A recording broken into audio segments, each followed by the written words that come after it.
Y vamos a hablar al respecto precisamente, un poco más de este tema, y me da mucho gusto saludar aquí en el Foro de Imagen Noticias a Gustavo Rosas, él es director de AC Consultores. Bienvenido.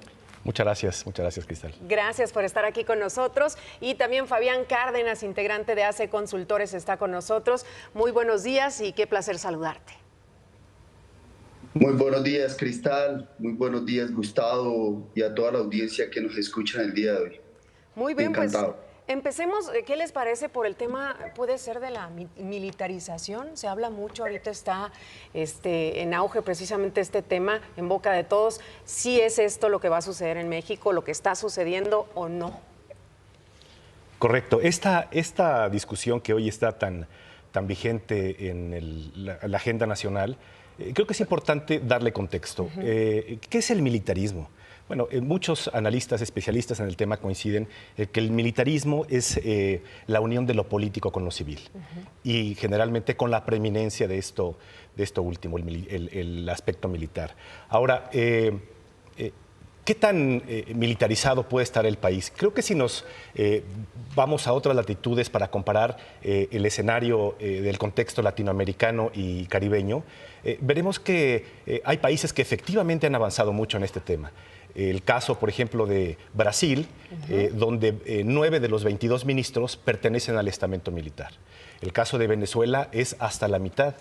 Si eso lo trasladamos al plano nacional, veremos que realmente México solamente las áreas de defensa, de Marina y la Guardia Nacional tienen titulares en esta área.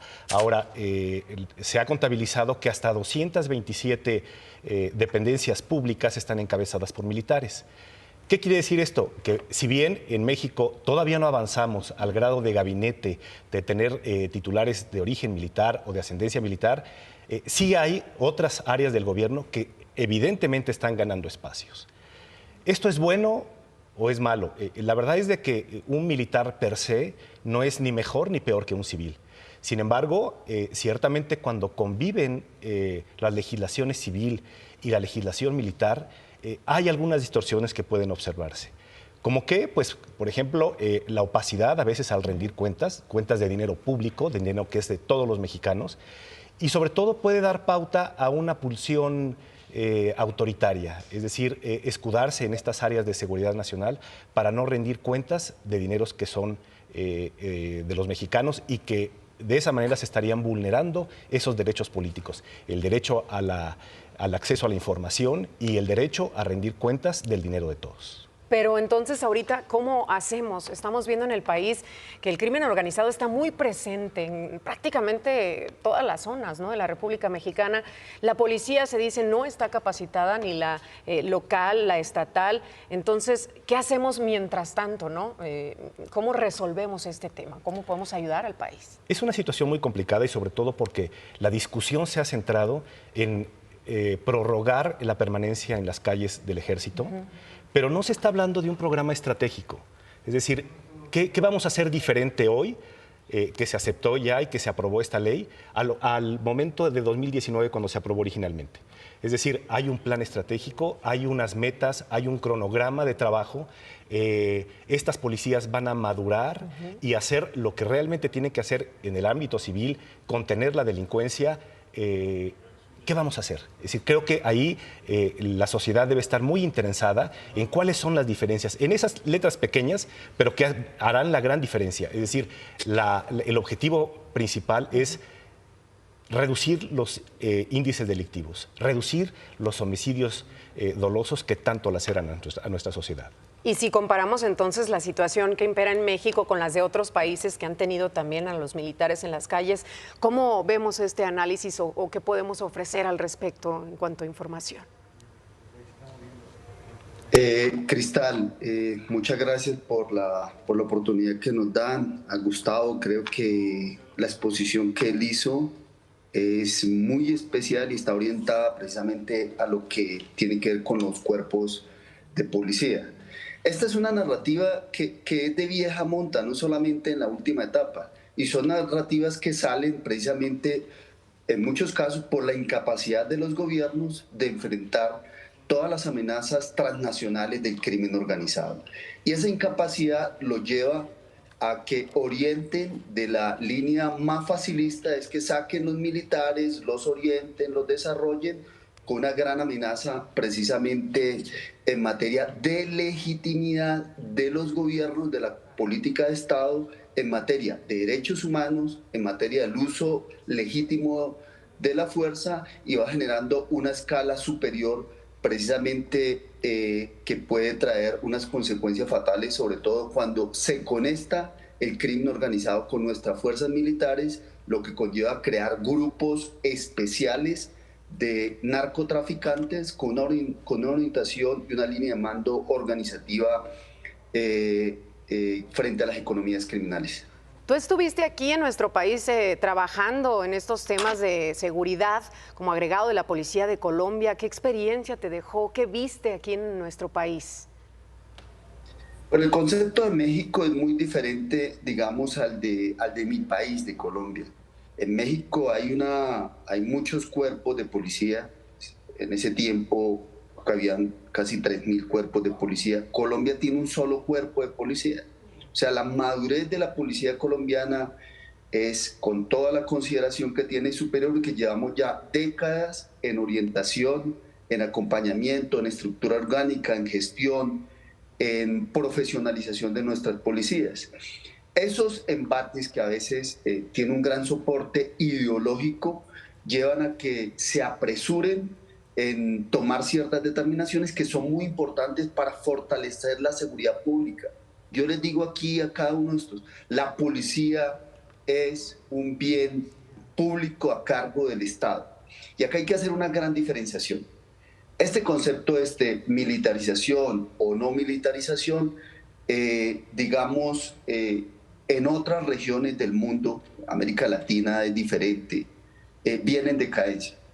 Cada vez hay menos cuerpos de policía con doctrina militar. Si bien es cierto, los cuerpos de policía nacieron con una concepción militar, cada vez hay una menos incidencia militar, precisamente debido a la violación de derechos humanos, a la legitimidad del uso de la fuerza y a la concepción permanente frente a los desafíos en materia de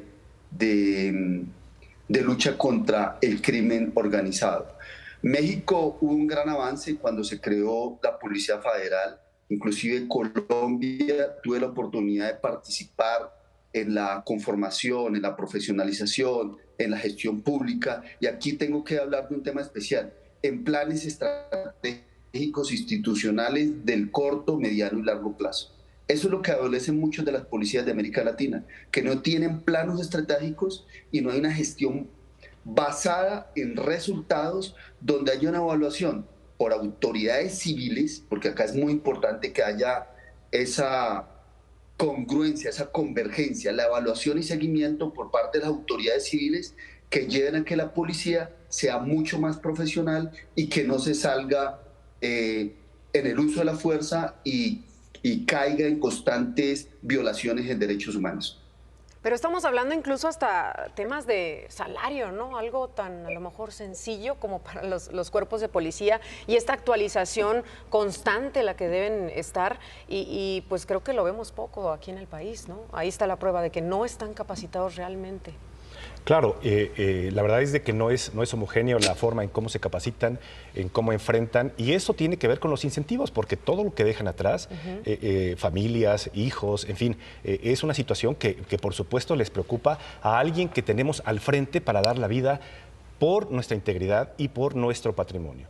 Ahora, creo que hay un dato que quisiera poner sobre la mesa porque me parece que es relevante. De los 10 países más violentos del mundo, 9 están en América Latina y el Caribe.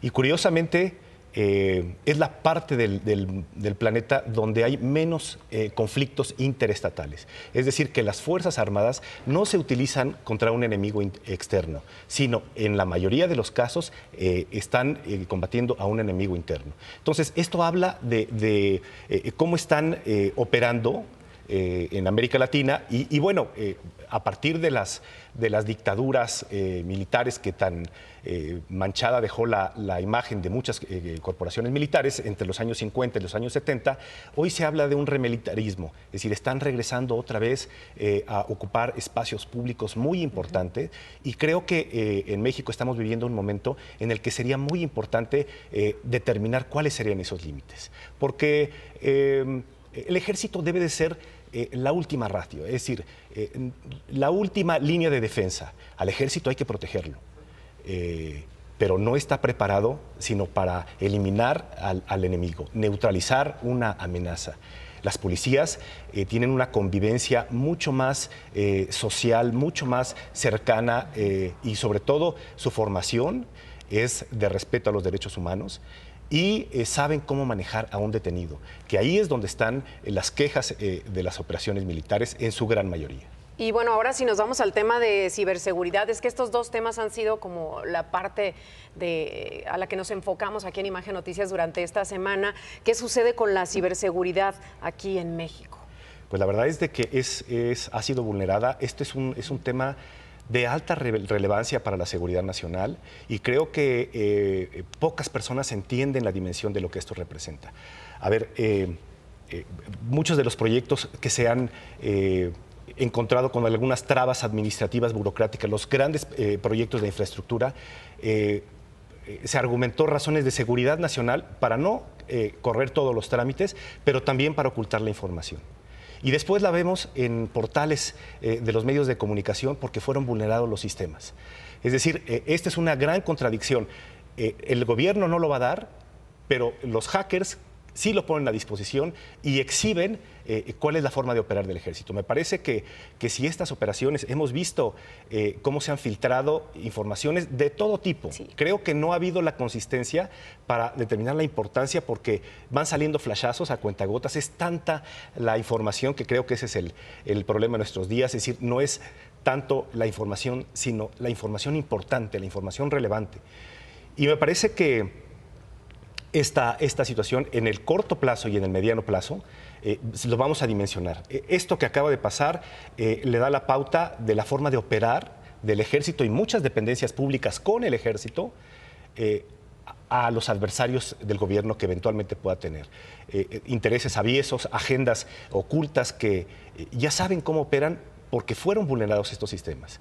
La inversión que hay en muchos países, sobre todo desarrollados, la propiedad intelectual, la inteligencia industrial, es algo que se protege con el antídoto que es la otra cara de la moneda, la contrainteligencia. Evidentemente, aquí lo que ha fallado crasamente es la contrainteligencia. Y estamos viendo una situación, hemos visto a los mexicanos muy vulnerable a la Sedena, y de verdad que creo es lamentable, y todos quedamos pues un tanto impactados, ¿no? No esperábamos que fuera tan fácil, o lo creemos así, ¿no? De repente dar a conocer toda esta información de una institución como lo es la Sedena.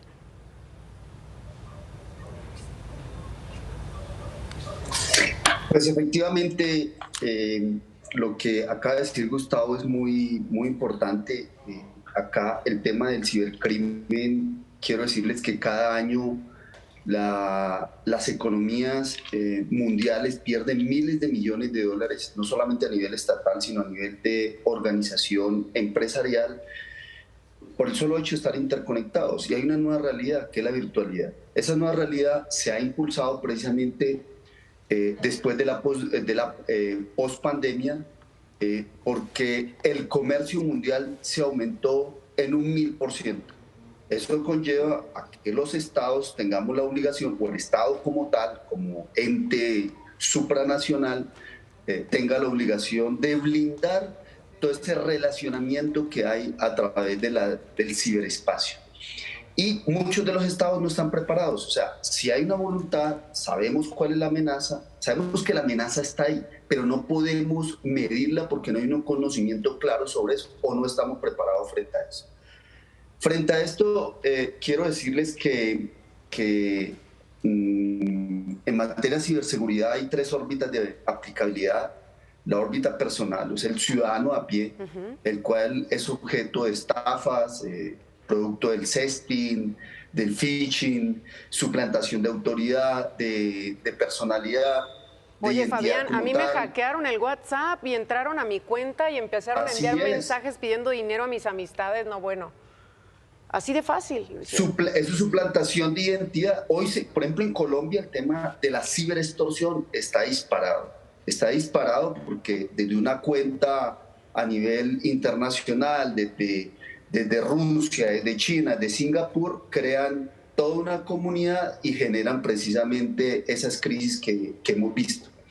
La órbita de la seguridad cibernética de los estados donde se ataca la infraestructura crítica, eso es un punto muy importante para la seguridad nacional. Los activos estratégicos, la salud, los bienes de acceso al mismo, la energía, el agua, tiene una gran responsabilidad del Estado para realizar. La órbita empresarial, todas las conocemos, los miles de millones que se crean, que afectan las empresas, lo cual, digamos, nos determinaría de crear una conciencia colectiva a nivel de la organización para atenderlo. Ahora, ¿cuáles son las políticas que se tienen que desarrollar? Primero, una voluntad especial por parte del gobierno de blindarse frente a esa amenaza. Y esa voluntad conlleva crear centros cibernéticos, uno nacional y otros a nivel regional, que ayude a mitigar a través de esas iniciativas o desarrollen unas líneas, unas políticas claras en materia de ciberseguridad. Muy bien, pues muchísimas gracias. Lamentablemente se nos terminó el tiempo. Fabián Cárdenas, gracias por estar con nosotros. Gustavo Rosas también. Bienvenidos siempre, los esperamos de regreso. Gracias, muy gentil. Gracias.